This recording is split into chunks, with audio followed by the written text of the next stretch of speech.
मत्ती 13 अध्याय है, मत्ती 13 अध्यायमा हामी 4 वटा दृष्टान्तहरू देख्न सक्छौँ मुख्य है। र दृष्टान्त भनेको चाहिँ के हो है? अनि दृष्टान्त भनेको चाहिँ पृथ्वीमा भएका स्टोरीहरू जुन छन्, कथाहरूलाई चाहिँ उपयोग गरेर त्यसलाई चाहिँ स्वर्गीय एउटा परिभाषा दिने हैन।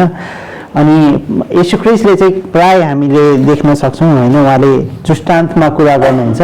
उहाँले पृथ्वीमा भएका साधारण कुराहरूलाई उपयोग गरेर उहाँले चाहिँ एउटा मुख्य सन्देश प्रचार गर्नको लागि युज गर्नुहुन्थ्यो।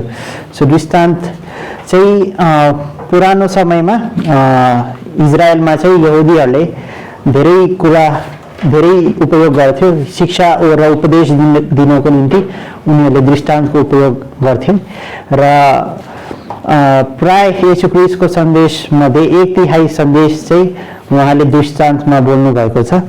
अनि उहाँले चाहिँ दृष्टान्तलाई चाहिँ किन युज गर्नुभयो, किन चाहिँ उहाँले दृष्टान्तमा कुरा गर्नुभयो, त्यसको चाहिँ उत्तर हामीले मत्तीको 23 अध्यायको 10 देखि 17 मा हामी पाउन सक्छौँ हैन।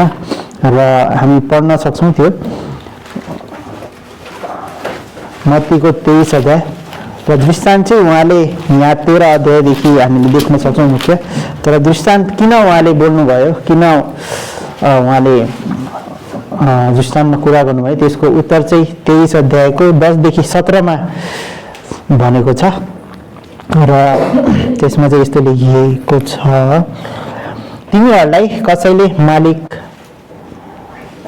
नभनोस्, किनकि तिमीहरूका एकमात्र मालिक ख्रीष्ट नै हुनुहुन्छ।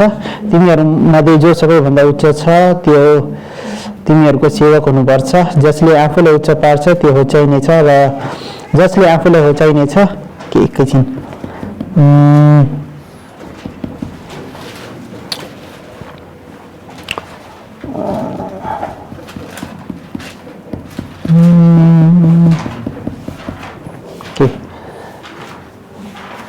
सरी 13 अध्याय 30 हैन, 13 अध्यायको 10 पदमा 10 माफ गर्नु होला, 23 हैन 13।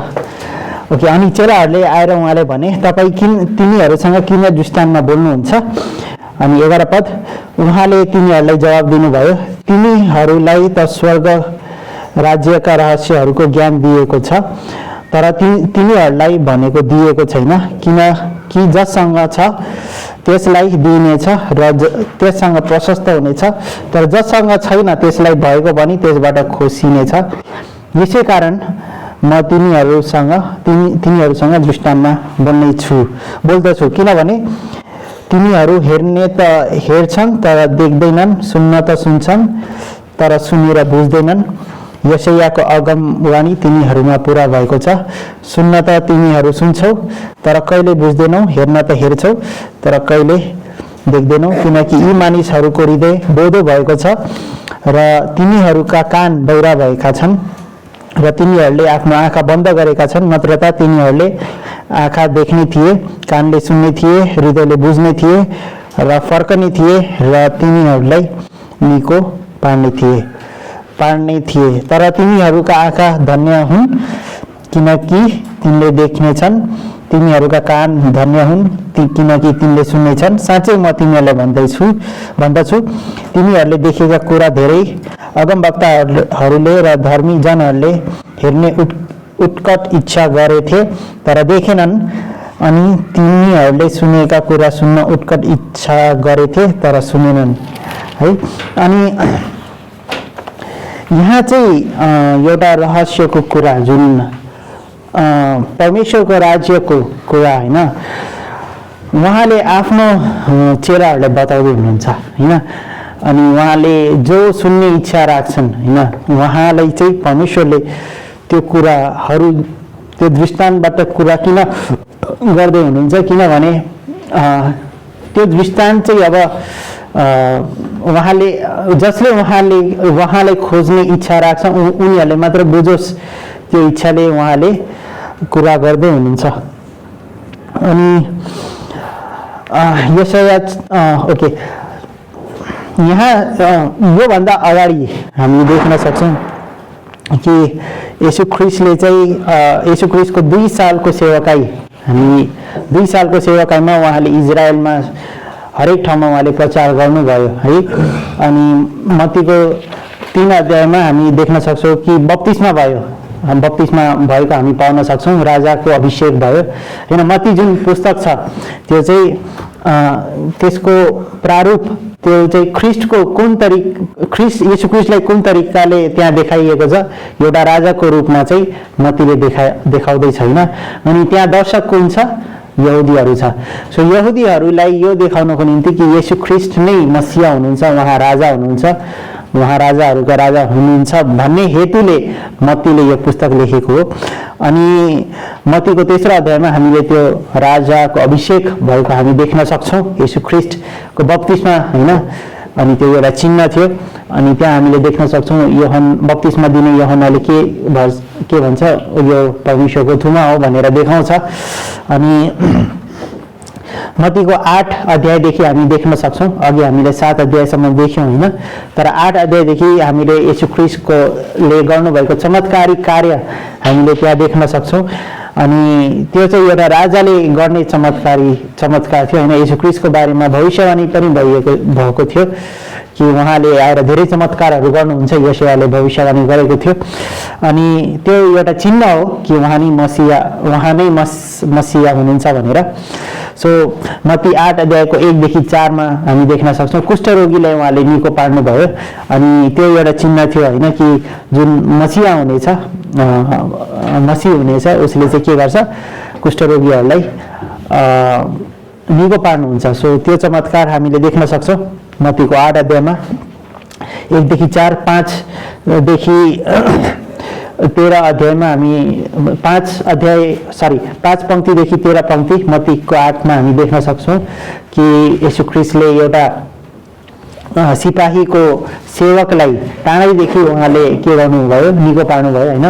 त्यो तपाईँ पढ्न सक्नुहुन्छ कि उहाँले आफ्नो त्यहाँ त्यो सिपाही आउँछ अनि उसले भन्छ कि मेरो सेवक चाहिँ बिरामी छ, तपाईँ आफ्नो शब्द भन्नुहोस् हैन, अनि त्यो निको हुन्छ। किनभने हुकुम मात्र हैन, यदि तपाईँले हुकुम मात्र गर्यो भने त्यो कुराहरू हुन्छ भने विश्वास चाहिँ हामी त्यो सेन्चुरियनको त्यो सिपाहीको पाउन सक्छौँ। त्यहाँ हामी देख्न सक्छौँ उहाँले बोल्नुभयो र त्यो व्यक्ति त्यहाँ थियो र त्यो निको भयो, त्यो कुरा हामी पाउन सक्छौँ। उहाँले आँधीलाई शान्त गर्नुभयो, उहाँले दुष्ट आत्माहरूलाई निकाल्नुभयो। उहाँले मत्ती 9 अध्यायको 18 देखि 26 पदमा हामीले पाउन सक्छौँ एउटा मरेको केटीलाई हैन उहाँले फेरि जीवित पार्नुभयो। मत्ती 9 अध्यायको 27 देखि 34 मा हामीले देख्न सक्छौँ कि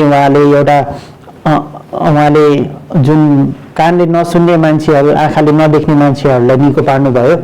सो उहाँले धेरै चमत्कारी कार्य गर्नुभयो 8-9 मा हैन। अनि उहाँले देखाउनु भयो यो एउटा चिन्ह थियो इजरायलको निम्ति कि उहाँ नै परमेश्वर हुनुहुन्छ, उहाँ नै मसिहा हुनुहुन्छ। अनि उहाँले आफ्नो स्थान, आफ्नो कार्यदेखि देखाउनु भयो।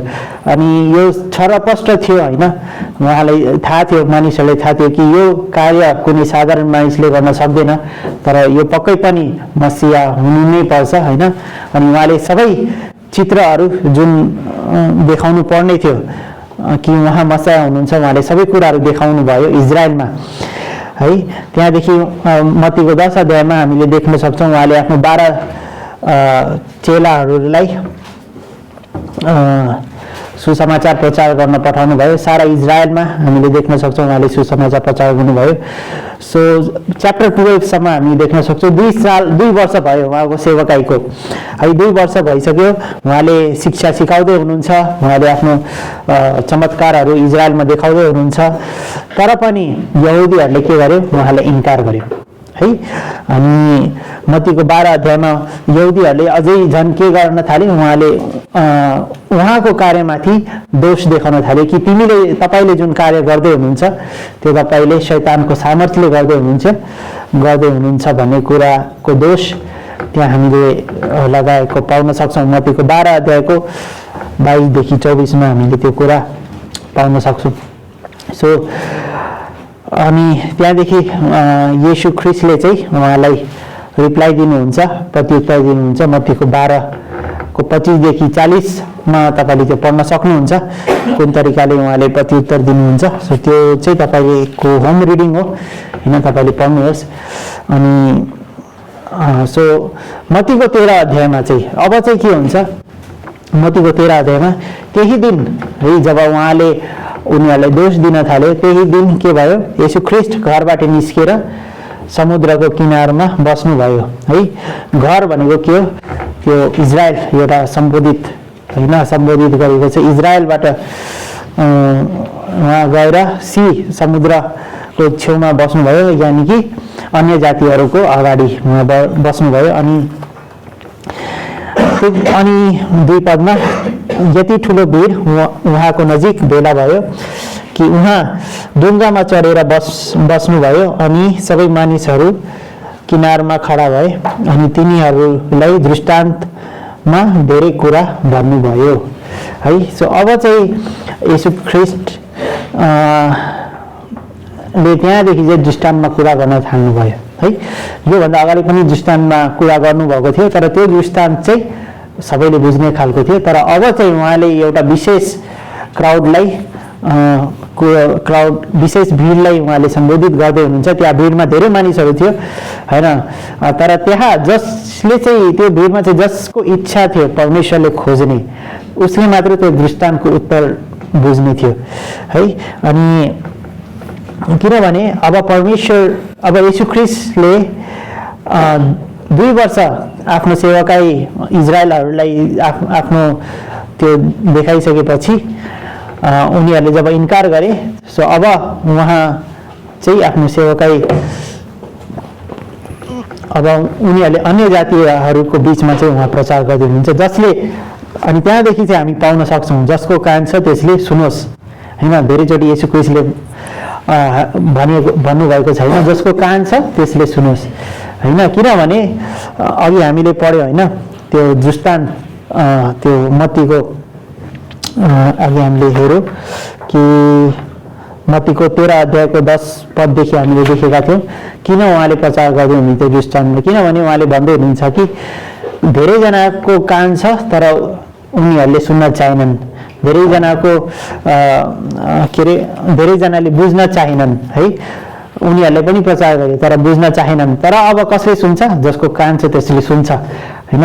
अनि त्यसैले उहाँले यहाँदेखि चाहिँ मत्तीको 13 अध्यायदेखि चाहिँ उहाँले आफ्नो चेलाहरूलाई अनि जो उहाँले सुन्ने इच्छा राख्नुहुन्छ उहाँलाई प्रचार गर्न थाल्नुभयो। सो त्यहाँदेखि चाहिँ उहाँले दृष्टान्तमा बोल्न थाल्नुभयो के।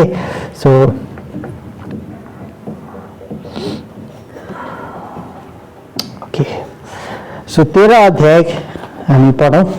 सो पहिला दृष्टान्त चाहिँ उहाँले के भन्नुभएको छ, बिउ छर्नेको दृष्टान्त। अनि ओके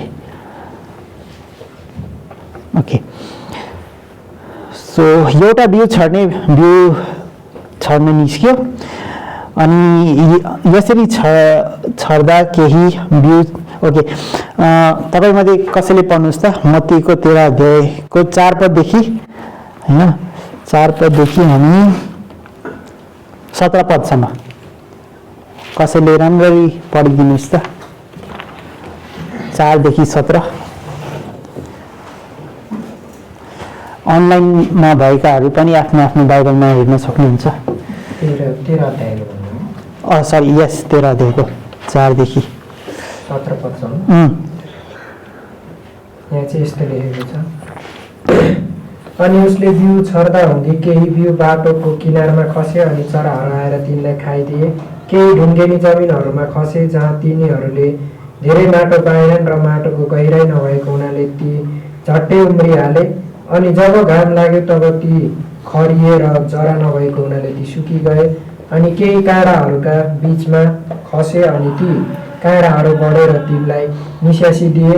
तर अरू चाहिँ असल जमिनमा खसेर फल फलाए, कसैले 100 गुणा, कसैले 60 गुणा, कसैले 30 गुणा।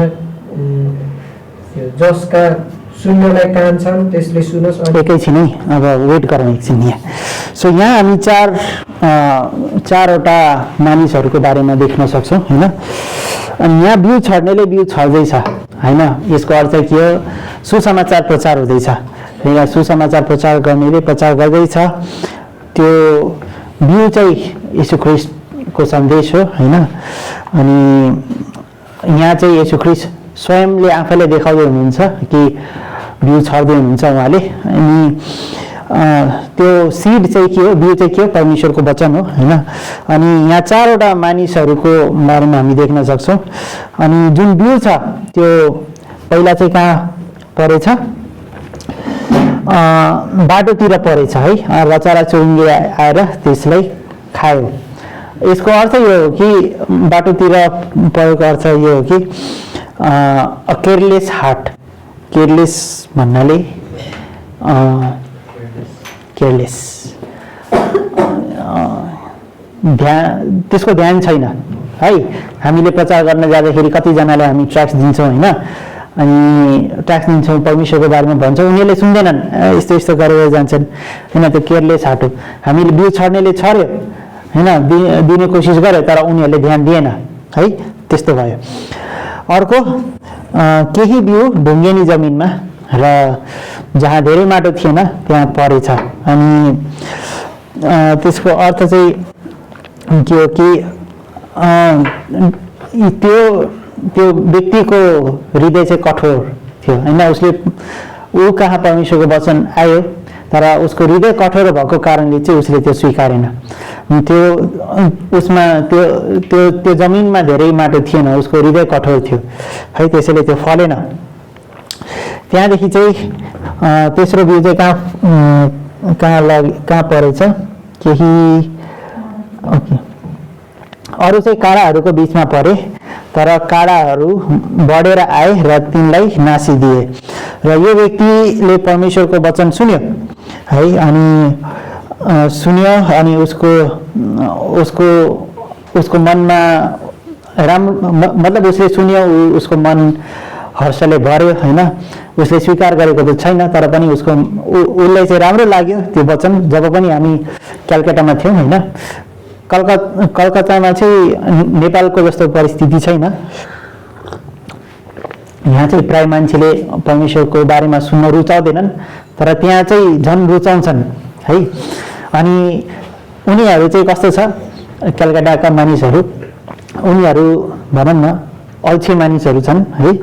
अनि उनीहरूलाई कसैले गफ गर्न चाहिँ एकदमै मनपर्छ। कुनै पनि विषयको बारेमा गफ गर्यो भने उनीहरूलाई राम्रो लाग्छन्। अनि त्यहाँ चाहिँ चियाको दोकानहरू स्टलहरू धेरै छ।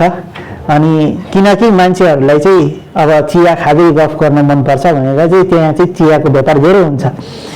सो चियाको स्टलहरूमा मान्छेहरू जान्छन्, त्यहाँ बसेर गफ गर्छन्। हामी पनि प्रचार गर्दाखेरि त्यस्तै चियाको स्टलहरूमा जान्थ्यो अनि प्रचार गर्थ्यो। अनि उनीहरूले सुन्थे अनि उनीहरू चाहिँ सुन्थे अनि उनीहरूलाई राम्रो लाग्थ्यो। हो तपाईँले भन्नुभएको कुराहरू एकदम सही हो, हामी मान्छौँ यीशु ख्रीष्टलाई।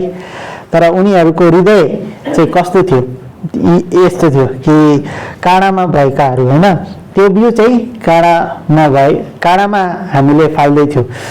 उनीहरूको हृदय चाहिँ डिस्ट्र्याक्टेड थियो। डिस्ट्र्याक्टेडलाई के भन्छ? ध्यान भ्रमित भएको थियो होइन। संसारमा भ्रमित भएका थिए र संसारको कुराहरूले चाहिँ उनीहरूको मन भरेका छन् होइन।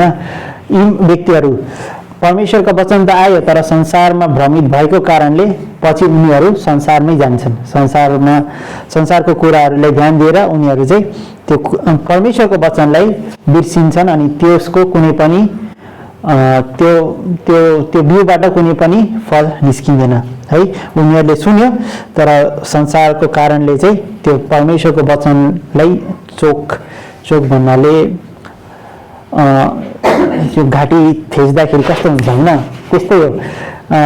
त्यस्तै यहाँ एउटा त्यो चित्र भनेको त्यस्तै हो। परमेश्वरको वचन चाहिँ त्यहाँ एउटा थिचेको जस्तै भयो कि संसारले थिचेको, त्यो काँडाले थिचेको भनेको त्यो परमेश्वरको वचनलाई त्यो थिचेको जस्तो भयो। अनि उहाँ चाहिँ त्यहाँ चाहिँ त्यो बिउ उम्रेन।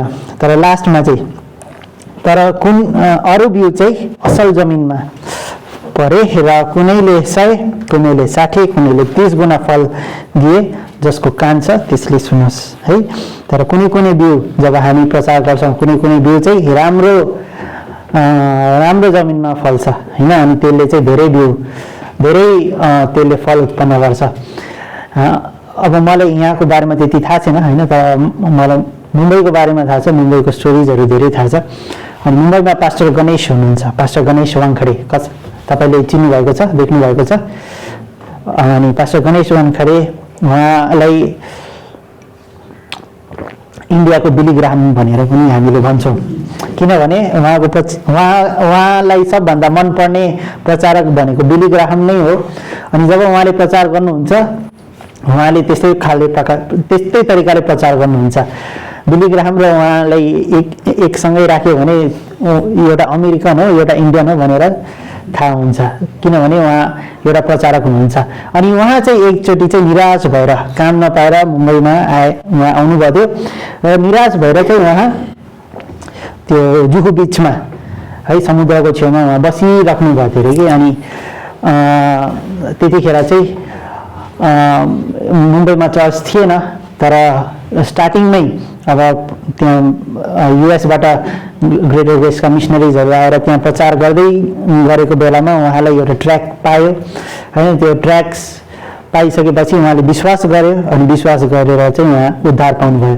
आज चाहिँ उहाँ पास्टर हुनुहुन्छ, अनि उहाँले धेरैजनालाई हैन प्रचार गर्नुहुन्छ। उहाँ एउटा प्रचारक नै हुनुहुन्छ, मुख्य उहाँको बोलाहट चाहिँ एउटा प्रचारकको हो, र उहाँले बिना डरे हैन, नडराइकन उहाँले थुप्रै ठाउँमा प्रचार गर्नुभएको छ, र धेरैजना मानिसहरूले उहाँबाट उद्धार पाएको छ। र कुनै कुनै बिउ चाहिँ कहाँ हुन्छ, राम्रो जमिनमा फल्छ है। अनि त्यसैले हाम्रो कार्य के हो, हामी चाहिँ बिउ छर्दैछौँ है।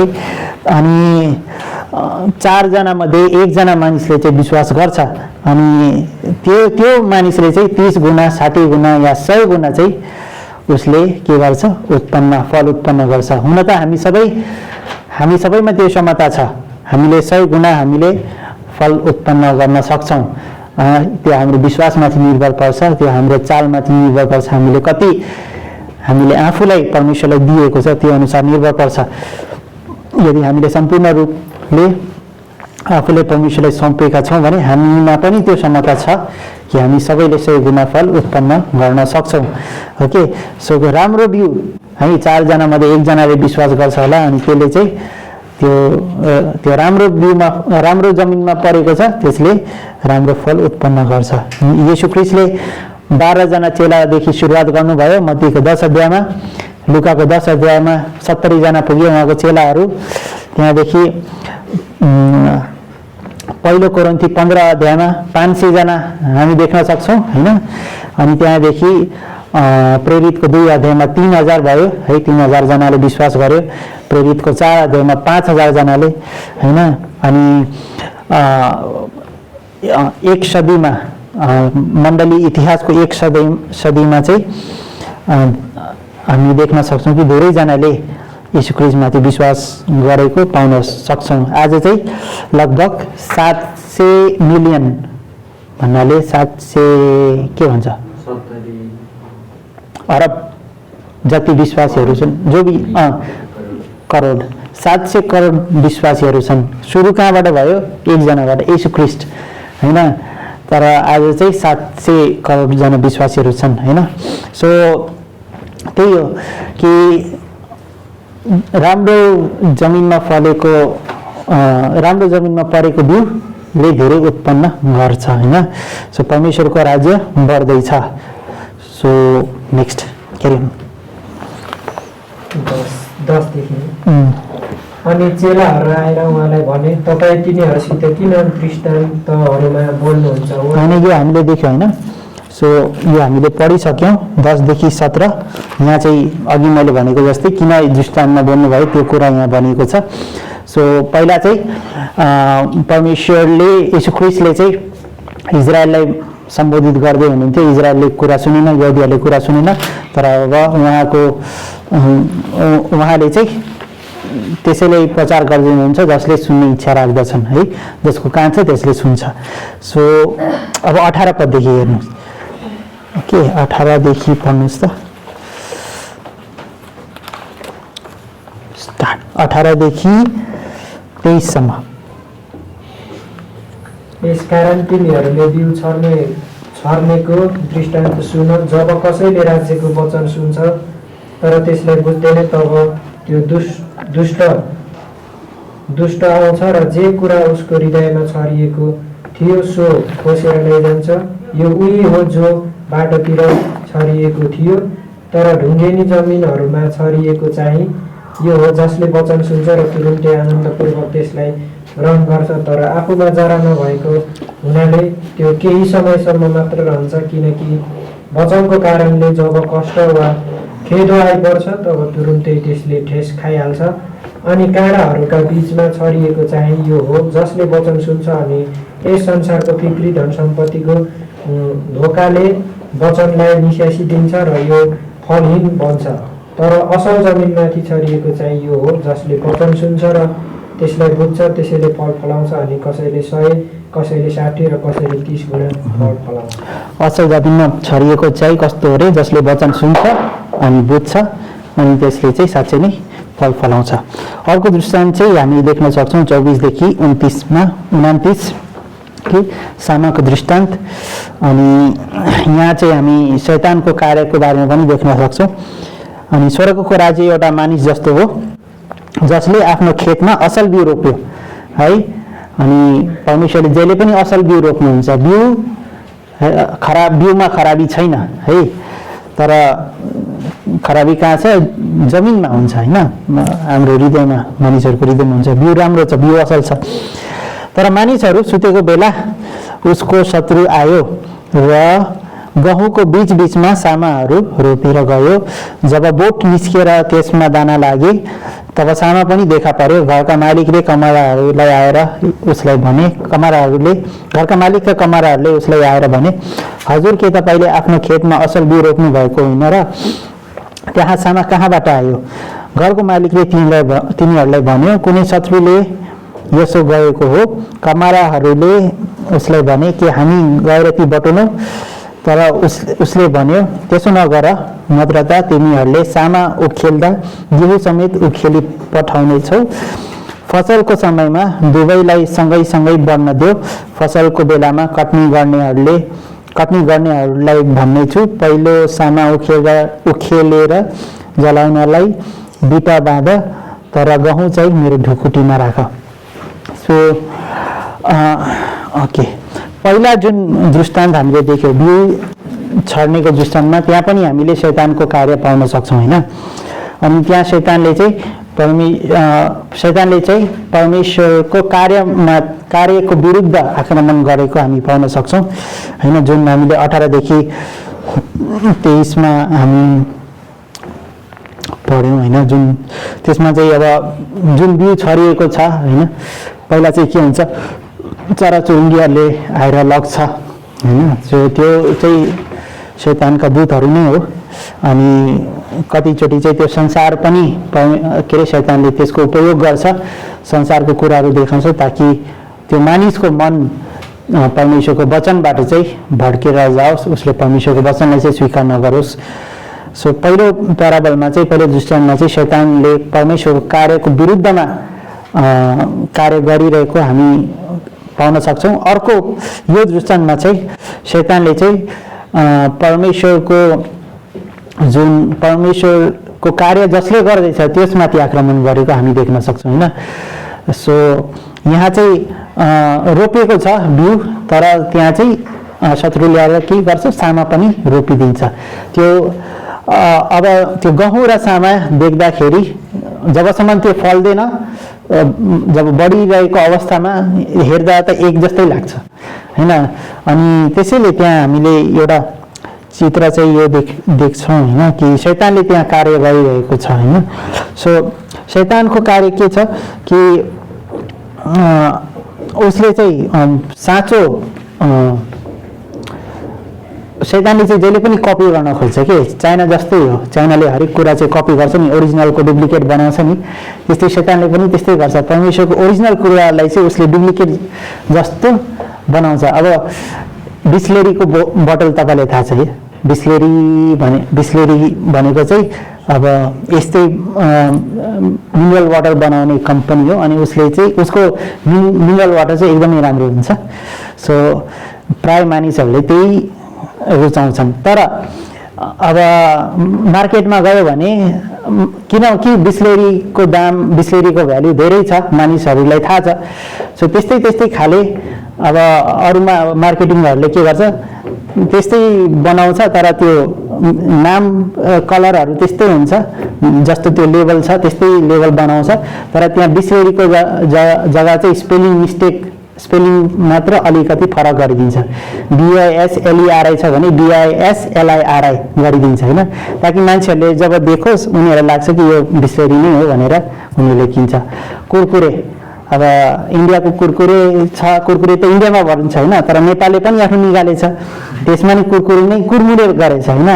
कलर हेर्दाखेरि त्यस्तै छ है, मान्छेहरूले अब टाढैबाट देख्यो भने अरे यो त कुरकुरे रहेछ किन, तर उनीहरूले के पाउँछ, कुरमुरे पाउँछ। सो शैतानले पनि त्यस्तै गर्छ होइन, कि यो एउटा तरिका हो मान्छेहरूलाई विश्वासबाट होइन विश्वासमा बन्न नदिने। अनि शैतानले के गर्छ, धेरै यस्ता मण्डलीहरू राखेछ जो चाहिँ साँचो होइन, जो चाहिँ परमेश्वरको होइन। क्याथोलिक चर्चहरू कहाँबाट आयो? क्याथोलिक चर्चहरू पनि अब उनीहरूले भन्छन् आफूलाई क्रिस्चियन, तर उनीहरू क्रिस्चियन होइनन्। मर्मन्सहरू भयो, अनि क्रिस्चियन साइन्स भयो, जिजस अन्ली होइन, येशू ख्रीष्ट मात्र उहाँले चाहिँ येशू ख्रीष्टलाई मात्रै विश्वास गर्ने मण्डली हामी देख्न सक्छौँ। यहोवा विटनेस। सो यस्ता कुराहरू चाहिँ शैतानले हाम्रो अगाडि ल्याएर राखेछ। अनि त्यो उनीहरूले भन्छन् कि हामी साँचो हौँ, तर उनीहरू साँचो होइनन् होइन। उनीहरू गहुँ जस्तो देखिन्छ तर उनीहरू के छ, साना छ। त्यो चाहिँ शैतानको कार्य हो।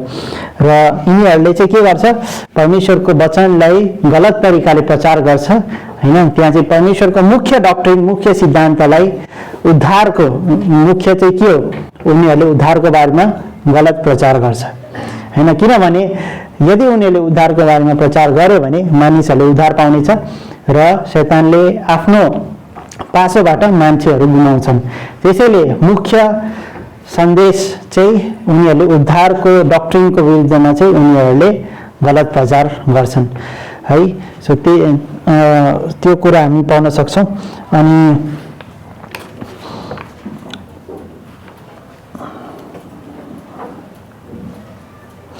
अनि किन चाहिँ यहाँ भनिएको छ कि सामा जब हुन्छ होइन, त्यसलाई चाहिँ किन नउखान्ने?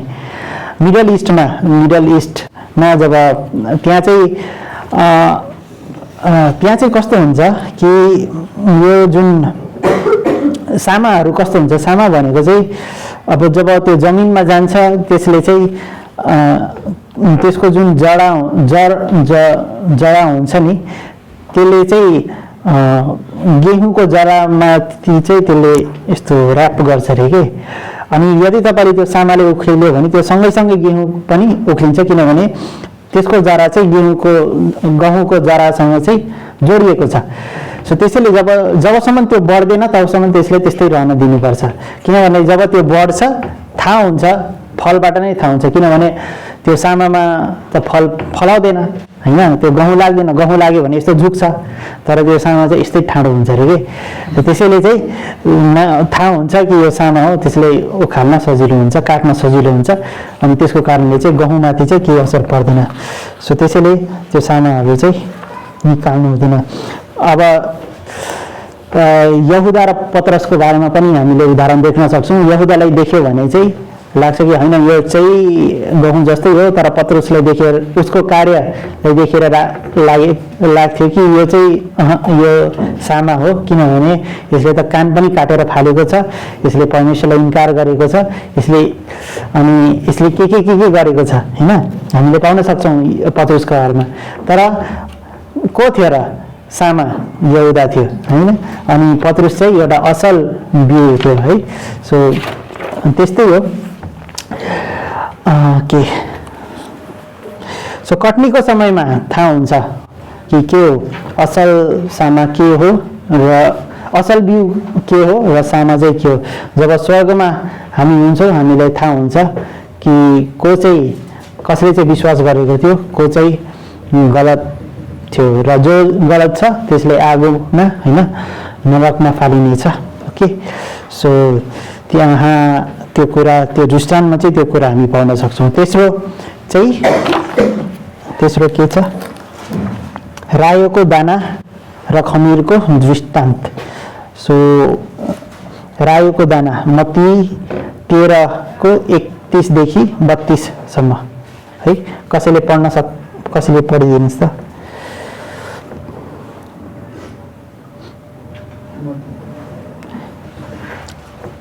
31 र 32 पद। उहाँले यसो भन्दै अर्को दृष्टान्त पनि तिनीहरूको सामु राखिदिनु भयो।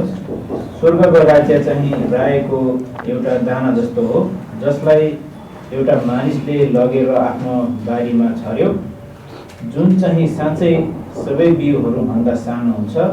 तर जब त्यो बढ्छ तब यो सबै सागपातहरूभन्दा ठुलो हुन्छ र एउटा रुख बन्छ। यसो हुँदा आकाशका चराहरू आई त्यसका हाँगाहरूमा बास बस्छन्। अझै एउटा पद, इजिकियल 17 अध्यायको 22। इजिकियल 17 र 22 23 पनि पढिदिनु, 22 र 23। परमप्रभु यहोवाले यसो भन्नुहुन्छ, अनि म चाहिँ त्यस अग्लो देवदारको टुप्पासम्म एउटा लिएर उसलाई बसाल्नेछु। म त्यसका कलिला मुनाहरूको शिर चाहिँ बाट एउटा कोमल मुना चुडाल्नेछु र उसलाई म आफैले एउटा अग्लो र उच्च पहाडमाथि रोप्नेछु। इस्राएलको उचाइ भएको पर्वतमा म उसलाई रोप्नेछु अनि उसले हाँगाहरू उमार्नेछ र फल फलाउनेछन्। सो यहाँ चाहिँ हामी मत्तीको 13 अध्यायको 31 र 32 मा हामीले पढ्न सक्छौँ परमेश्वरको राज्यको बारेमा, होइन कि परमेश्वरको राज्यको के अरे बढोत्तरी कसरी भयो, कसरी मल्टिप्लाई भयो, त्यो कुरा हामीले देख्न सक्छौँ। एउटा सानो बिउ होइन, रायोको दाना सानो हुन्छ, तर जब त्यो बढ्छ त्यो चाहिँ एउटा ठुलो बिरुवामा उत्पन्न हुन्छ अनि त्यसले धेरै फल फलाउँछ। धेरैभन्दा धेरै त्यो एउटा सानो बिउ तकरिबन 10 फिटसम्म पनि जान्छ है। सो येशू ख्रीष्टको सेवकाई त्यसको एउटा नम्र सुरुवात हामीले देख्न सक्छौँ। ह्यान्डफुल अफ बिलिभर्स, धेरै विश्वासीहरू थिएन, 12 जना चेलाहरू थिए अनि उहाँले पछ्याउने धेरै थिएन।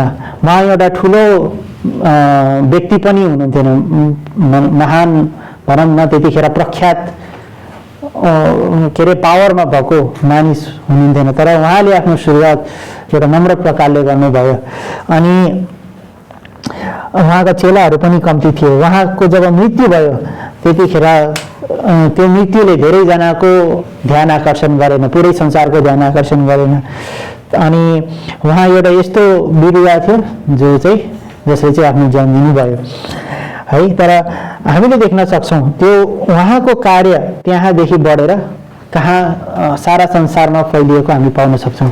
एउटा सानो दाना होइन, अनि तर उहाँको सेवकाई सारा संसारमा हामी देख्न सक्छौँ। सो स्वर्गको राज्य यस्तै हो, सानो बिरुवा जस्तै हो, तर यसको रायोको दाना जस्तै हो, तर जब त्यो फल्छ त्यो धेरै त्यसले फल फलाउँछ। र मत्ती इजिकियल 17 को 22 र 23 मा पनि त्यही हामीले पढ्न सक्छौँ। त्यो चाहिँ त्यो र यो दृष्टान्त अलिक मिल्दोजुल्दो भन्नाले त्यसले प्यारालल रूपमा तपाईँले पढ्यो भने, साथसाथै पढ्यो भने होइन, कि यो जुन इजिकियलमा छ त्यो चाहिँ येशू ख्रीष्टको बारेमा भविष्यवाणी गरिएको हो होइन, कि उहाँ एउटा सानो बिरुवा हुनेछ तर इजरायलको टुप्पोमा उहाँले के गर्नुहुन्छ, उहाँले धेरै फल फलाउनुहुन्छ। सो ओके सो यही हो स्वर्गको राज्य कस्तो छ एउटा रायोको दाना जस्तै छ अनि एकजना मानिसले त्यहाँ बारीमा रोप्यो र सानो हुन्छ तर जब त्यो बढ्छ त्यो ठुला हुन्छ र रुख झै भइहाल्छ अनि अर्को हामीले पढ्नेछौँ अनि 33 मा यस्तो भनेको छ 33 मा चाहिँ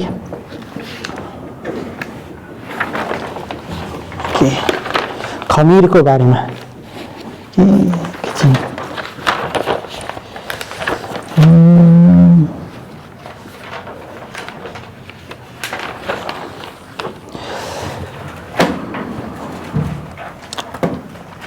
खमीरको बारेमा देख्न सक्छौँ स्वर्गको राज्य खमीर जस्तो हो जो एउटा स्त्रीले 25 किलोग्राम पाठोमा मिसाई के गरेछ 25 किलोग्राम पाठोमा मिसाई र त्यो जम्मै खमीरले फुलिएर ठिक नभएसम्म त्यसलाई एक ठाउँमा राखिए के सो खमीर कस्तो हुन्छ खमीर थाहा छ तपाईलाई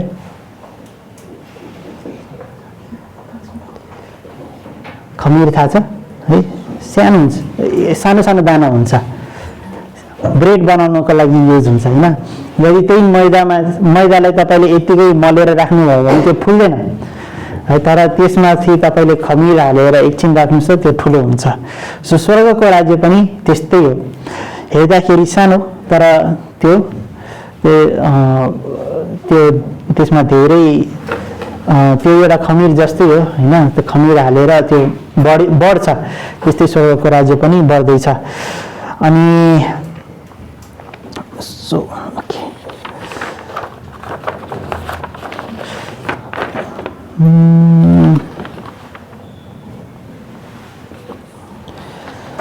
सो खमीरको कार्य चाहिँ त्यस्तो हो खमीरले के गर्छ बढाउने कार्य गर्छ परमेश्वरको सुसमाचारको कार्य पनि त्यस्तै प्रकारले हुँदैछ अनि त्यो बढ्दैछ कार्य चाहिँ त्यहाँदेखि चाहिँ हामी 44 पदमा चाहिँ हामी देख्न सक्छौँ यो चाहिँ परमेश्वरले आफ्नो चेलाहरूलाई व्यक्तिगत रूपमा भन्नुभयो हैन गार्धन स्वर्गको राज्य कुनै एउटा खेतमा गाडी राखिएको गार्धन जस्तो हो एकजना मानिसले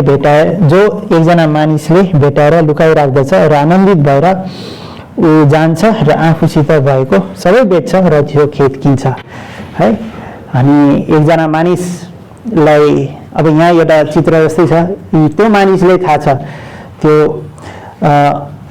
के रे त्यो जमिनमा धन छ हैन लुकाइएको गार्धन छ ओके अनि त्यो मानिसले के गर्छ आफ्नो सबै कुराहरू बेच्छ र त्यो खेतलाई किन्छ सो हामी पनि त्यस्तै हामीले पनि जब मिसन फिल्डमा हामी हुन्छौँ हैन हामीले थाहा छ यो ठाउँ परमेश्वरले दिनुभएको हो यो ठाउँमा चाहिँ हामीले राम्रो धन हामीले पाउन सक्छौँ गार्धन जो चाहिँ लुकाइएको छ सो हामीले थाहा छ त्यो ठाउँ परमेश्वरले हामीलाई देखाउनु भएको छ र त्यहाँबाट चाहिँ मानिसहरूले हामीलाई दिनुहुनेछ यीशु ख्रीष्टलाई थाहा थियो हैन त्यो कुरा अनि उहाँले आफ्नो स्वर्ग छोडेर उहाँ यस पृथ्वीमा आउनुभयो ताकि उहाँले हामीलाई आफूसँगै लान सकोस् भनेर अनि स्वर्गको राज्य त्यस्तै छ मानिसलाई थाहा छ कि यो भूमिमा छ सम्पत्ति छ सो त्यसले आफ्नो सबै कुरा बेच्छ र त्यसले त्यो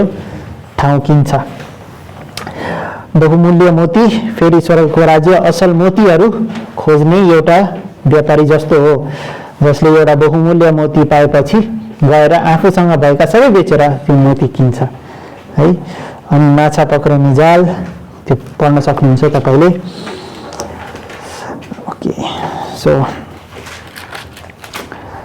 यति नै हो मुख्य हामीले जुन मत्तीको 13 अध्यायमा मत्तीको पुस्तकमा हामीले हेर्नुपर्ने त्यहाँदेखि चाहिँ हामी अर्को चाहिँ हामी मर्कुसको पुस्तक नेक्स्ट विकदेखि हामी हेर्नेछौँ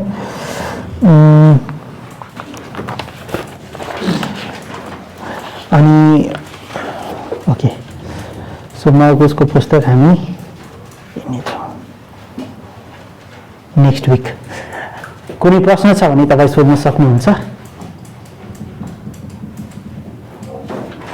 Any questions? If not, then let's dismiss in Jesus' name. Amen. Okay. So next class homework के छ? सृजनाले मात्रै याद गरेर आउँछ। ओके, आउनुहोस् हामी प्रार्थना गरौँ। हे परमेश्वर पिता, हामी धन्यवाद दिन चाहन्छौँ आजको यस क्लासको निम्ति र जे जति हामी सिकेका छौँ परमेश्वर ती कुराहरूलाई फेरि पनि मनन गर्नु पर्नु, जब हामी पढेपछि त्यो कुराहरूलाई याद दिलाउनु प्रभु तपाईँ हामीलाई सहायता गर्नुहोस् भनिकन हामी प्रार्थना गर्छौँ। धन्यवाद दिन चाहन्छौँ आजको यस क्लासको निम्ति। अब हामी आफ्नो स्थानतर्फ आफ्नो कामहरूतिर जान्छौँ। परमेश्वर तपाईँ हाम्रो सहायता गर्नुहोस्। धन्यवाद दिन चाहन्छौँ परमेश्वर, तपाईँले हामीलाई चुन्नुभयो र तपाईँ हाम्रो निम्ति यस संसारमा आउनुभयो। तपाईँलाई थाहा थियो कि हामी मूल्यवान छौँ र तपाईँले आफ्नो सबै कुरा वैभवहरू छोडेर तपाईँ हाम्रो निम्ति आउनुभयो। हामी तपाईँलाई धन्यवाद दिन चाहन्छौँ परमेश्वर। धन्यवाद प्रभु, तपाईँले हामीले प्रेम गर्नुहुन्छ। तपाईँको प्रेम महान छ। तपाईँको अनुग्रह र दया र कृपा सधैँभरि हामीलाई बढाउनको निम्ति तपाईँले दिनुभएको छ। प्रभु हामी प्रार्थना गर्छौँ कि तपाईँ हाम्रो सहायता गर्नुहोस्। हामीले तपाईँको योजना के छ यस धरतीमा त्यो हामीले जान्न सकौँ र प्रभु तपाईँ आफ्नो पवित्र आत्माद्वारा प्रभु हामीलाई डोर्याउनुहोस्। हामी पनि प्रभु 30 गुणा होइन, तर हामी माथि जुन क्षमता तपाईँले दिनुभएको छ, हामी सबैलाई जुन क्षमता दिनुभएको छ 100 गुणा फल फलाउने प्रभु, त्यो क्षमतामा हिँड्नुको निम्ति क्षमता अनुसार हिँड्नुको निम्ति तपाईँ हामीलाई सहायता गर्नुहोस् परमेश्वर। हामीलाई परिपक्व बनाउनुहोस्। तपाईँको पवित्र आत्माद्वारा प्रभु हाम्रो मार्गदर्शन गर्नुहोस् र हामीलाई परीक्षाबाट बचाउनुहोस्, तर हामीलाई सामर्थ्य दिनुहोस् ताकि हामी तपाईँको इच्छा अनुसार हिँड्न सकौँ परमेश्वर। धन्यवाद दिन चाहन्छौँ आजको यस दिनको निम्ति। सबै बिन्ती प्रार्थना तपाईँको हातमा राखी यसो क्रिस्टको नाममा माग्दछु। आमेन।